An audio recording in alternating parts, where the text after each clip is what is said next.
Good morning, Trump's family. Welcome back to my channel. Have a good day, everyone, and God bless you.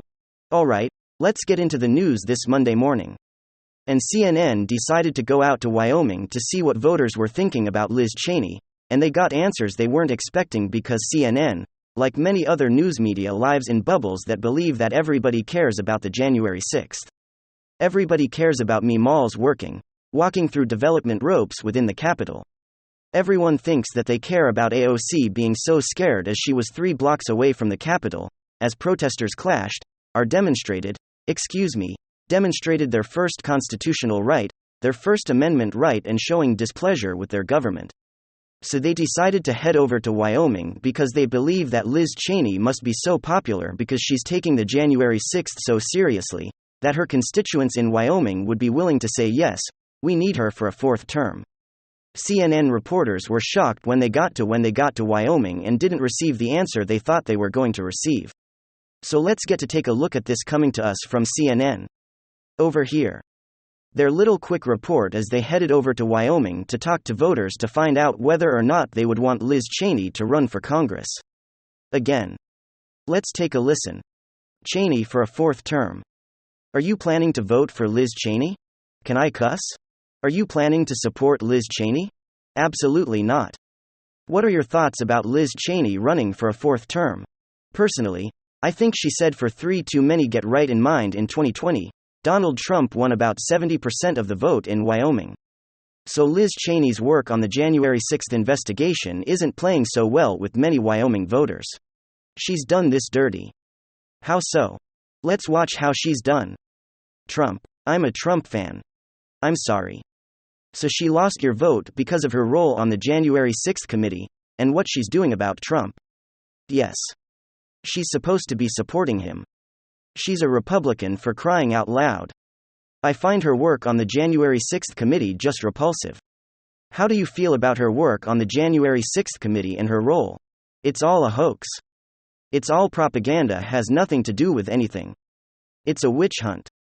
She says she's defending what's important to people here in Wyoming, upholding the rule of law, defending the Constitution. If that was the rule of law, why doesn't he have a defense team in that courtroom? Hey, the rule of law. That's a kangaroo court. That's not the Wyoming way.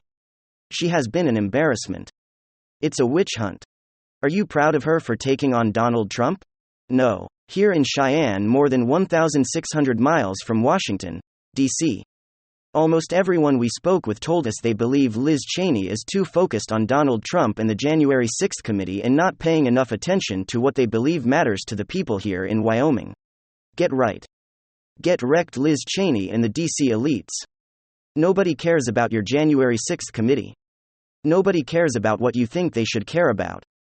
People care about things that matter, things like the economy, things like money in their pocket, able to feed their families, able to put gas in their cars, able to do things like that. They don't care about this January 16th. They don't. Reason you guys care about so much the media elite and the politicians because they're focused on one thing and one thing only, and that is to ensure that Donald Trump does not appear on a 2024 ballot because they know they can't legitimately beat him. American workers left hurting thanks to Biden's border scheme. Border Patrol encountered an all-time record 240,000 illegal immigrants in May. Just released June numbers stand at over 207,000, a meager improvement. The surge has reached crisis proportions, in large part because the Biden administration is abusing its legal parole authority, releasing tens of thousands of border crossers into the interior U.S. and then offering them temporary work permits. If the administration continues flouting the clear meaning of the statutes surrounding parole, it'll only incentivize more people to journey here illegally, with disastrous consequences for American workers. Under the Immigration and Nationality Act, the Department of Homeland Security has the authority to grant parole to certain foreigners who are in the U.S. illegally, allowing them to live and sometimes work in the U.S. for a temporary period without fear of deportation. But federal law puts clear limits on this authority. It can only be applied to individuals on a case-by-case basis for urgent humanitarian reasons or significant public benefit.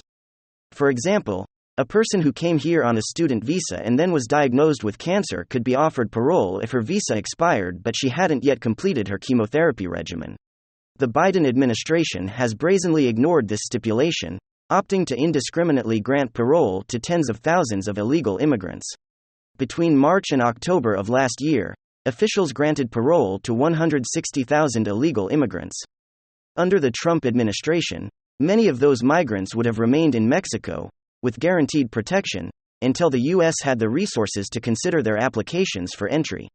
Critically, parolees are also allowed to apply for work permits, effectively transforming what was supposed to be a narrowly tailored humanitarian program into a gateway for cheap labor to enter the United States. Employers reap the benefits since these desperate newcomers are willing to accept lower wages. But those corporations' gains are American workers' losses. Forced to compete against a staggering number of new arrivals, Americans will have a harder time finding jobs and winning pay raises that keep pace with the highest inflation rate in decades. It's the iron law of supply and demand. Proponents of mass immigration dismiss these concerns and generally claim that immigration doesn't depress Americans' earnings, but common sense and serious academic research both tell a different story. Take Harvard economist George Bory's seminal study on the 1980 Mariel boat lift, in which an estimated 125,000 Cuban immigrants arrived in Miami over a period of months. His research demonstrates that the wages of low-skilled American workers declined by up to 30% as a result. The Nonpartisan Institute of Labor Economics discovered a similar trend in its 2020 study of the economic impact of migrants arriving in Florida after Hurricane Maria. Amidst the arrival of more than 120,000 individuals from Puerto Rico, they found that wages for low-skilled, native construction workers in the Orlando area declined substantially. Those foregone earnings will only keep mounting as long as the Biden administration continues to actively incentivize the ongoing surge of border crossings by abusing its legal parole authority. Wealthy corporations would surely cheer these lower wages, but the consequences for American workers. He's done it again. Biden hits shocking new 7-decade low in polling data. Biden has tried to redefine the word recession. Can he do the same thing with the term approval rating? If not, then he and the Democrats are in real trouble. That's because the latest round of presidential polling from Gallup came out Friday, and Biden not only sits at a personal low of 38%, his sixth-quarter average of 40% approval is the lowest of any president during the history of the Gallup poll. Just for clarification, that goes all the way back to Dwight David Eisenhower, who hit the sixth quarter of his presidency in 1954. That's right, Biden sits at the lowest number in 7 decades. In a media release, Gallup did try to soften the blow. No president elected to his first term has had a lower sixth-quarter average than Biden, although Jimmy Carter's and Donald Trump's ratings were only slightly better, at 42%. Barack Obama, Bill Clinton and Ronald Reagan also averaged below majority approval.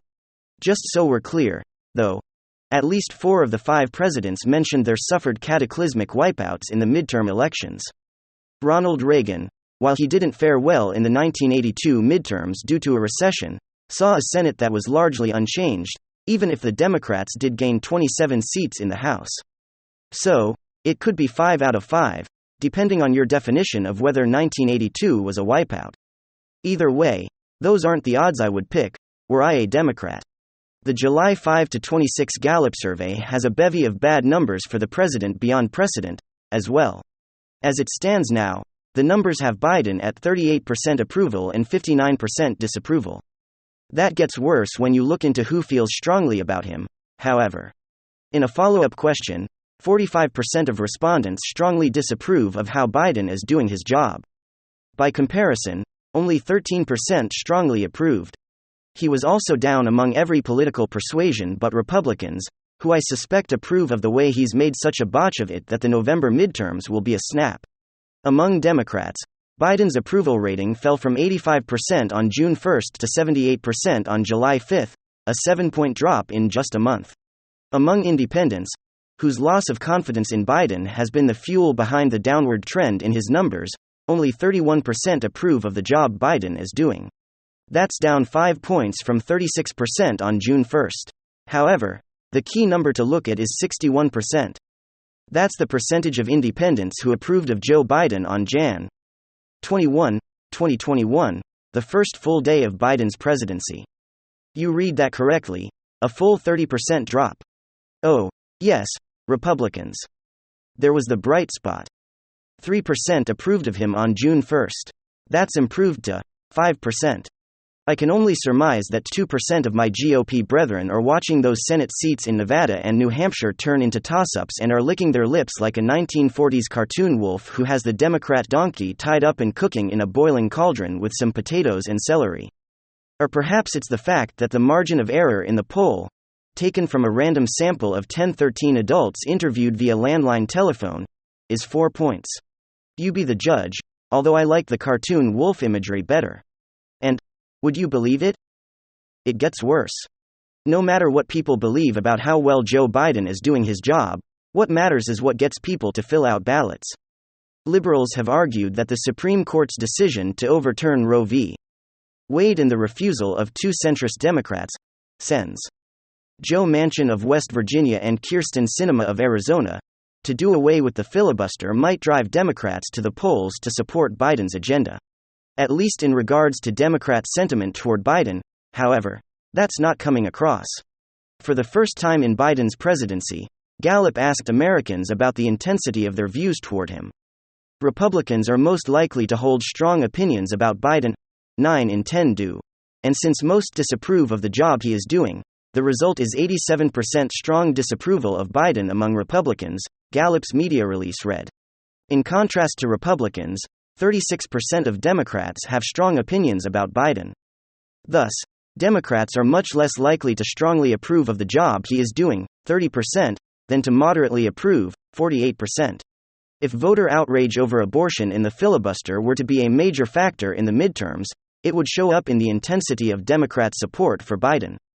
The president, devout Catholic that he is, has been loudly banging the drum on abortion, demanding the Senate nuke the filibuster and pass a bill that would codify Roe v. Wade. It's worth noting that a separate poll seems to confirm the overturning of Roe v. Wade is unlikely to be a driver in the midterms nationwide. A Washington Post Schar School poll, also published Friday, found only 55% of voters who say abortion should be legal are certain they'll vote in November. That's compared to 66% of those who say abortion should be illegal. In addition, rising prices was the number one issue for voters polled, with 39% saying it was one of the single most important issues. Only 31% listed abortion. And then there's the final nail in the electoral coffin. If prior precedent is any predictor, none of this is likely to change before it matters. History suggests it would be unlikely for Biden's approval rating to improve during his seventh quarter. To date, only one elected president, George Bush, has seen meaningful improvement in his seventh quarter, Gallup noted. And even that came with a caveat. The increase reflected a rally in support for Bush after he condemned Iraq's invasion of Kuwait, which eventually led to the U.S. and allies fighting the Gulf War against Iraq in early 1991. Those numbers, sadly, reflect the reality of Biden's administration. Inflation was at 9.1% in June, a new high for the president.